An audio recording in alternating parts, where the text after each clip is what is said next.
Chapter 4. Sergeant and the Walk.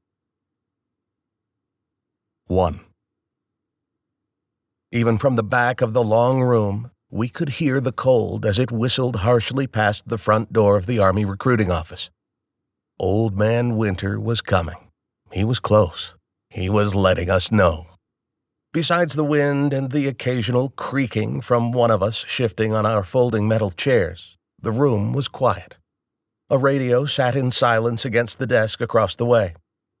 We exchanged glances as we waited on Sergeant Hoffman to come out from the back room, a room which looked, from our vantage point, that it was nothing more than a large supply closet, and I imagined maybe a place to have a toilet hidden in the corner. There were blue and black binders in an orderly line across the bottom shelf of a short bookcase in front of us, just across from where we sat. On top of the case, between bookends, was a set of manuals which all looked identical, except for differing alphanumeric codes, and the letters, vertically, S.O.P. Lying loosely on top of them was a small handbook. Plainly printed in the upper right-hand corner was Ranger Field Manual, FM 7-85. It looked new, the manual, not worn on the corners like the others. There was a drawn-style image on the front, a soldier, holding his rifle and the Ranger badge prominently in front of him. A copy machine began its mechanical warm-up in the next room, interrupting my trance and giving me a start. I was alone with my doubts, fantasizing about standing up and walking out, leaving Troy behind. My legs tensed up at the thought, but the weight of doubt didn't outweigh the humiliation I'd endure. So I sat, continuing my stare at the unused green manual. "All right, men." He noticed my gaze as he looked up from the papers in his hands. He'd been standing there in the doorway for I don't know how long. "Cool headgear, am I right?" he asked. I looked at him, puzzled, mouth open. "The helmet on the Ranger, is that what you were looking at?" "Oh, yes, sir. I trailed off. I didn't know what to say, as I felt shame for considering my escape. "Okay, well, anyways, I got you guys set up to take the ASVAB and physicals at the MEPS, Military Entrance Processing Station. Location down in Sioux Falls next Wednesday and Thursday. Either me or Sergeant Anderson will drive you down there on Tuesday afternoon. We'll leave at 1500 hours. He looked up at us to see if we were following him. I elbowed Troy and said, 3 o'clock. "I know," Troy defended with a whiny growl. He handed us each a sheet of paper off the top of his short stack of folders. "Here's a packing list. Now, the DOD pays for everything, so all you have to worry about is being here on time. We'll check you into a motel, Howard Johnson's." He turned to yell into the mysterious supply closet. "Howard Johnson's, right, Sergeant?" "Yes, Sergeant," a voice replied. "A shuttle will pick you up at 05, so get rest. Do not drink alcohol or stay out past 2100 hours," he emphasized with his hand in a karate chop, all fingers together, pointed at us. He flipped open a folder to review his notes. "On day 1, Wednesday, you'll take the ASVAB. You won't know your MOS or possible MOS choices right away. You won't know that until after you take the physical on Thursday. Do not ask them your MOS before they are ready. They will talk with you all, one-on-one, when it's time. All the instructions on where you need to be and what you need to do will be given to you there." He looked up from his paperwork, making sure we were paying attention. "Do as you're told, and do the best you can on the ASVAB. Got it?" We each stayed seated and said, "Yes, sir," at the same time. It was strange, but felt necessary. Sergeant Hoffman looked at us with a gaze of correction, and we remembered. "Yes, Sergeant," I said with correction in my tone. "Yes, Sergeant," Troy said, a bit more convincingly than me, placing emphasis on our error. We stood with the hint that it was time to leave. "There's a phrase you need to get used to," he said. "Hurry up and wait." We laughed, not knowing we'd hear that phrase countless more times in our near future. And because your delayed entry will bring you home too, of course. Just look for us when they release you. You'll see one of us there. 2. Our momentum for drastic change had slowed after a week had passed. A little uncertainty enveloped us after returning from Sioux Falls. We had taken our aptitude tests and received our occupation assignments.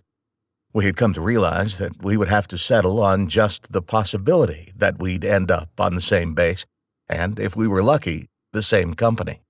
And we wouldn't find out any further details until we received our orders at the end of our advanced training. The recruiter said that if we wanted, we could wait a month and retake the ASVAB to see if we could land in the same realm of MOS, Military Occupational Specialty. Still, though there were no guarantees, and Dad had me convinced that the jobs weren't what we wanted anyways, even from the inferred beginning, but what they needed is where we'd end up. Nothing you can do about it, son. Of course, it wasn't only my dad that convinced me of that, but the way we were pushed through the processing station made that pretty clear, that we were really in control of nothing. In the end, we were ready to go, and we were willing to take the risk of being separated based on the odds given us. It seemed each of us was prepared to move on to the next chapter of our lives, especially Troy. 3. "Idiot!" I yelled, after slamming the wall phone back onto its hook, causing its bell to chime. "Honey," Mom cried to me with brief disappointment, mostly concerned with her task. She was working behind me in the kitchen, washing dishes. She felt obligated to scold me for my somewhat frequent miniature outbursts, especially if the outburst startled her. "Was that Troy?" she asked, knowing full well it was. He's crazy, Mom. Seriously. Okay, listen to this. He's asking me if I told anyone we were joining the Army. He's acting all pissed at me. Of course I've told people. Why wouldn't I tell people? I can tell who I want to tell. Mm-hmm. So I'm like, what's your problem? I know, honey, I heard you. She paused and gave me judgment. Except your language was a little more colorful than that. I'm sorry. I was sorry. But then he didn't have anything to say to that. He had no answer. He just wanted to cry and whine like a little baby.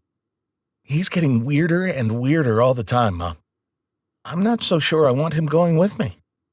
I meant it. Troy's companionship wasn't holding up against the stress he was bringing on to me. Maybe I should call him back, I thought. Maybe I should apologize or maybe come clean with my concerns. I stood with my back to Mom, staring at the phone. I could hear Mom working, focused on something else. It was our only phone, the one there in the kitchen.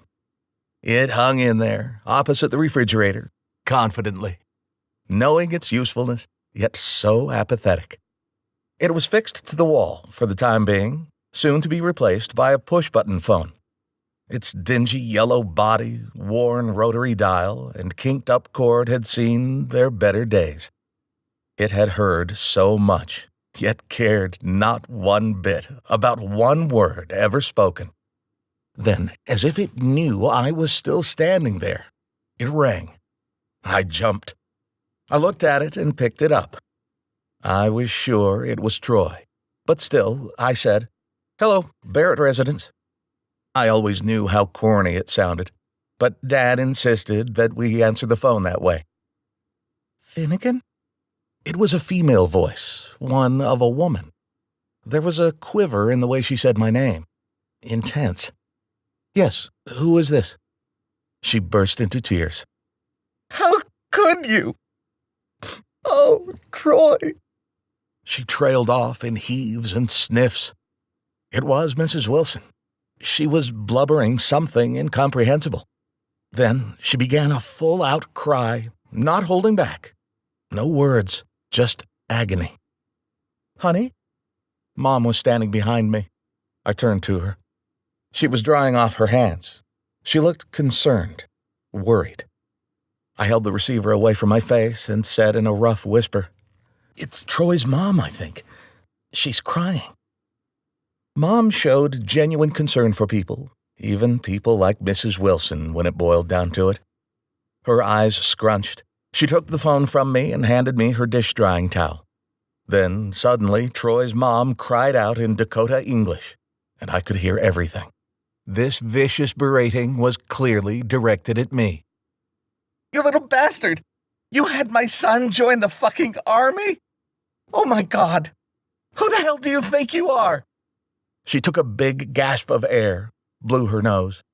She sounded as if she were drowning in her anger, except then she had come up for air. "How dare you do this to me? Let me speak to your mother." Mom mouthed to me the words, "She didn't know you guys joined?" I shrugged my shoulders. I hadn't even thought of Troy's parents, to be honest. I suppose if they had crossed my mind, which I would have assumed that Troy, doing something good like serving his country, would make them proud, that his parents would be on board with it. "Cambry? Hi," Mom said in a sing-song way, pretending that she didn't just hear the entire outburst up to that point. She waved at me with the back of her hand, flicking her fingers at me to leave, as if to say, "Shoo, shoo." "Cambry, settle down," Mom said. I walked out of the house, knowing that if I stayed, I would have to overhear everything Mom had said, only to have to hear it again over our late dinner with Dad. I pushed the door closed slowly, careful not to knock the paper cartoon-like skeleton off the front door. I watched my feet walking below me as I made my way down the front steps. The clouds blanketed the dark sky, felt like snow in the air. I watched my warm breath cutting into it. I pulled up my coat's hood and wondered what direction to walk. I went left. The streets were empty, gray and bare. "I hate this place," I said to no one. The streetlight above me clicked on. It buzzed. Just then I felt and understood Troy's words, the ones he had spoken before we went to Sioux Falls. "I'm just ready to get the hell out of here, Finnegan." "Me too, buddy. Only I think I'd rather go without you." A charge of guilt zapped me. But why? I didn't keep information from Mrs. Wilson. He did. I didn't go to his home to see if he wanted to join. He came to mine. I wasn't causing the stress. He was. The reasoning didn't help. The guilt didn't retreat. I pushed it from my mind as best I could, watching the dead leaves swirl between houses. After a short while, I found myself next to Browning City Park. The only word that made sense on that green-painted sign was Browning. This was no city, and this was no park. The only thing there was a neglected and lonely teeter-totter, left from an underdevoted committee and underfunded idea. The Browning family donated the land to Salt Creek when their kids were newly married, and their grandkids were small. Dad, of course, was vocal about what he believed was the motivation behind the park. He believed it was all about money, a tax write-off, a free playground for Browning Sr.'s grandkids, and a sign to identify his inflated ego. He's not fooling me. The town bickered with the Browning family over the name of it for weeks. Dad said the town council wanted to call it Salt Creek Memorial Park, in memory of Salt Creek citizens who had fallen in World War I and World War II. But Old Man Browning threatened to not close on the gift deal, even though his son was a World War II veteran. I walked away, distracted in my thoughts. I was near the Tasty Freeze already. It had been boarded up for a couple of years. Our town was dying. It was getting smaller to me. Being cold and hungry, I turned around to head home. From light into darkness and into light and all over again. Not a soul to be seen all the while. But then, the sound of a large motor. It was getting louder. It was coming from a block or so ahead of me, on the other side of the park. The cross street, Maple, became illuminated from the left. Headlights. Just on the other side of an evergreen tree, just on the corner, I saw the front end of a pickup truck. It stopped at the four-way. It was a brown truck. I'd not seen it before. The truck eased past the stop sign without much acceleration, like they were looking for something. A Chevy. It was a pickup truck, brown, step-side style. Beyond that, I can't recall. "Hey, stop! Turn around!" A voice of a young man called from the truck. I saw brake lights. They had noticed me. I felt my heart speed up. Do I run? Don't be a coward, Barrett. There's nothing to run from. I stepped into the light of a street lamp and thought of stepping back, but continued. It was two men, young men who looked like they could be brothers. The passenger stared at me as they cruised past. He said nothing, just hung out of the window, studying my face, holding onto the mirror and a stumpy cigar with his right hand. His face was thin, eyes close together, and a nose that looked like it had been broken a time or two. Then, through a cloud of smoke, he said to his driver, "Not him." He cranked up his window while taking a drink of a tall Coors beer as the truck sped up and disappeared around the corner. That moment, I ran all the way home. The cold air penetrated my lungs and began to hurt as I jumped across the ditch, ran across the front lawn, and into the house. "Hey, honey, I was beginning to worry about you," Mom said, greeting me at the front door. The house felt like an oven and smelled like pot roast. "Why are you breathing so heavy?" "Saw Dad's car. Is dinner ready?" "Set out the plates. Dad's washing his hands."